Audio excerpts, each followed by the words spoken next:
All right, welcome back to Mr. Cooper's class. We are doing Module 2, Lesson 21. We're doing the problem set today, so let's go ahead and get started on that.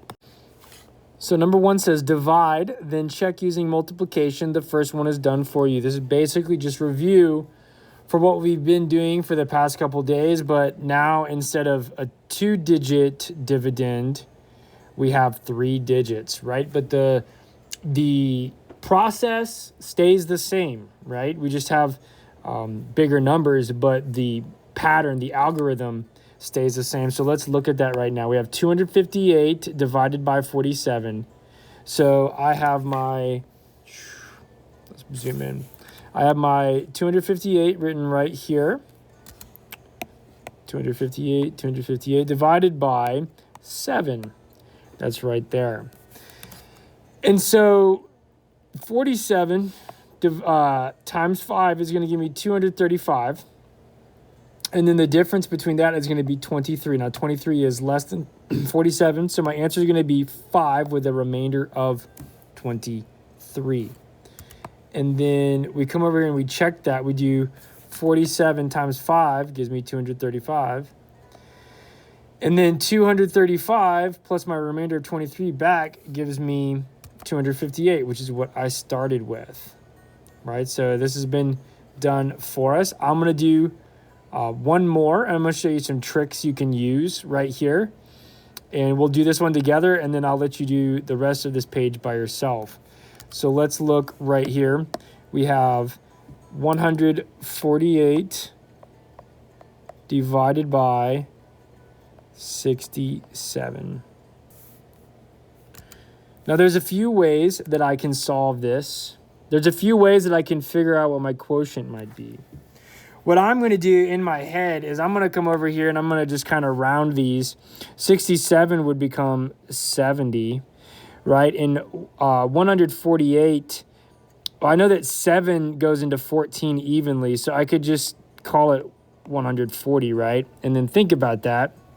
I know 7 goes into 14 2 times, right? So I can check over here by doing 67 times 2, because I'm guessing that based off of the fact that 7, which is there's 70 goes into 142 times, 67 is close. So I'm going to try the 67 times 2. That's going to give me 12 plus 1 is 13. 134. Now, if I had another 67, that would be too much. So 67 with a 3 would be too much. So I know that 2 is my answer. And I've already got my checking started over here, right? So I have 148 minus 134. I got that from right here, the 134. So 8 minus 4 is 4. 4 minus 3 is 1. Right? And so I have a remainder of 14. Come up here and write that like that.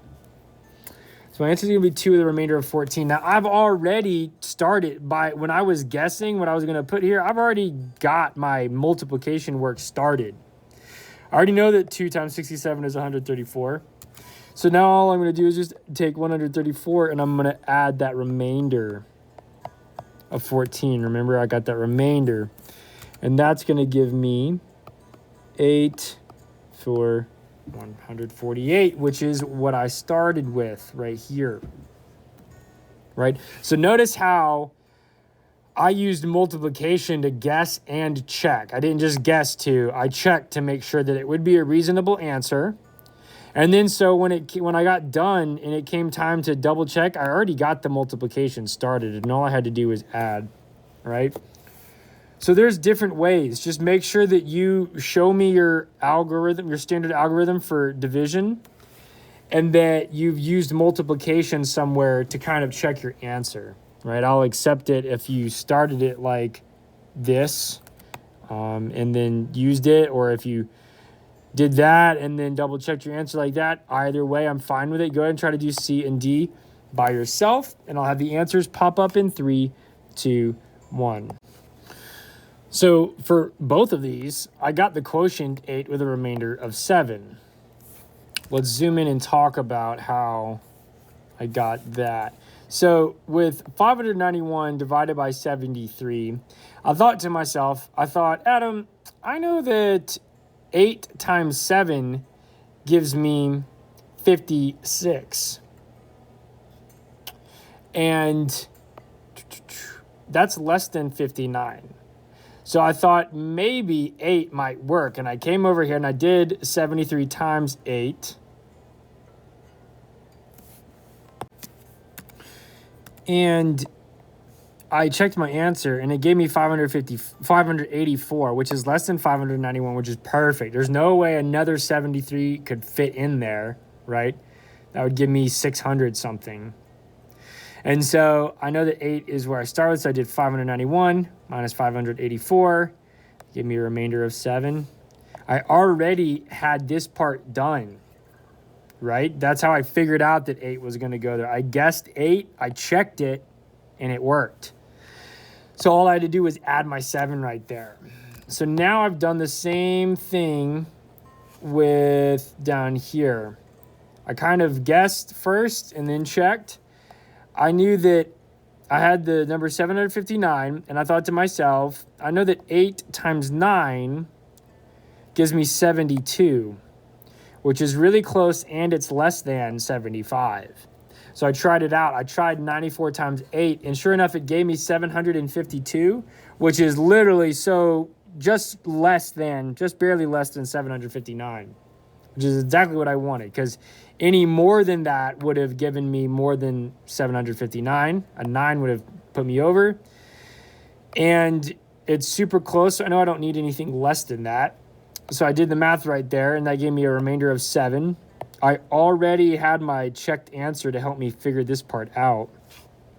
So all I have to do is 752 plus 7, and that gives me 759. So kiss your brain if you got those correct. We'll go ahead and move on to the next ones. Okay, so for E and F, we were basically doing the same thing as we were doing before. So I'm going to go ahead and pause the video, and you're going to go ahead and pause it as well. And when you're ready to check your answers, I'll have them up in 3, 2, 1. Okay, so for E, I got 8 with a remainder of 61. Right, I did 74 times 8, gave me 592. Which is a little bit less than 653, but I know that if I add 7 to 59, it's going to give me a 66, which would already be bigger. So I know that I can't get any bigger than 8. I know that 8 is as big as it goes, but I have a big remainder, right? So 74 and 8 times 8 give me 592, plus 61 put me at 653. Kiss your brain if you got it right. So here we got 257 divided by 36. I got, forgot to put my remainder, R5. So I got 7 with a remainder of 5. I checked my work. 36 times 7 is going to give me 252.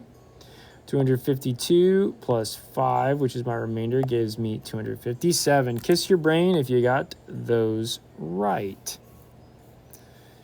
So let's look right here at 7. Now, number 2, it says generate and solve at least one more division problem with the same quotient and remainder as the one below. Explain your thought process. So let's look at this again. Right here, we got solve at least one more division problem with the same quotient and remainder. So the quotient is right here, and then the remainder is right there. And it's given me this blank chunk right here. And so basically what it's saying, I'll set this up for you. It's saying that you need to have an 8 and a remainder of 11. But you can, depending on what you choose right here, will ultimately decide what the answer was right in here when you reverse it and use multiplication. That's all I'm going to say. I want you to come up with some numbers right here. I would say start with this number, and whatever that number would be, reverse using multiplication and find out what that number right there, what the dividend would be. I'll go ahead and pause this video and give you a second to try it out. And I'll have the answers up in 3, 2, 1. So here, I got what I wrote. Since there's an 11 in the remainder, right? My divisor has to be greater than 11. Why? Well, because in order for me to have a remainder of 11, whatever my remainder is has to be less than my divisor. Because if it was more than, then I could keep going. I could keep dividing, right? So in order to keep my remainder as 11, whatever my number is, now you might have chosen a number bigger than 12, but it has to at least be 12, right? And anything bigger than 12 would work. And what you put would depend on that, right? But here I show my work. I chose 12, so I did 12 times 8, gave me 96. 96 plus 11 gave me 107, or 107. Right? Kiss your brain if you got something that's right. If you're not sure, pause the video and check with Mr. Cooper, and he can come over and check it for you. So let's look at number 3. Assume that Mrs. Ging's car travels 14 miles on each gallon of gas. Sounds more like a pickup truck. If she travels to visit her niece, who lives 133 miles away, how many gallons of gas will Miss Ging need to make the round trip? Well, I'm going to go ahead and pause this video, and I'm going to let you try to do this by yourself, and then I'll have the answers pop up in 3, 2, 1. So here I have my work. I showed that a round trip is 133 miles one way and then 133 miles coming back. So that's 133 times 2 gives me 266. 266 divided by 14, because that's how many miles she gets per each gallon.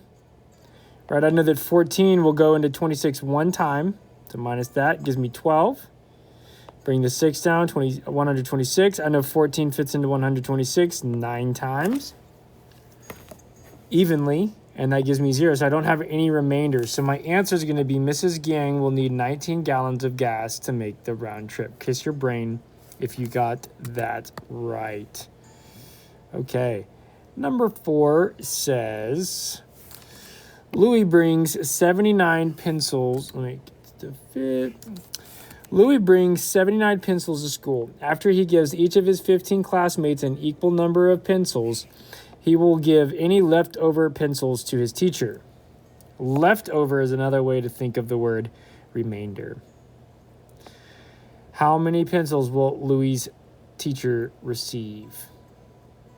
Okay, so 79 pencils, 15 classmates, and there's going to be a leftover for his teacher. I'm going to go ahead and pause this video, and I'm going to let you try this out by yourself, and I'll have the answers pop up in 3, 2, 1. So here's my work. Louis's teacher will get 4 pencils. Kiss your brain if you got that right. Now there's a second part to this. If Louis decides instead to take an equal share of the pencils along with his classmates, will his teacher receive more pencils or fewer pencils? Show your thinking.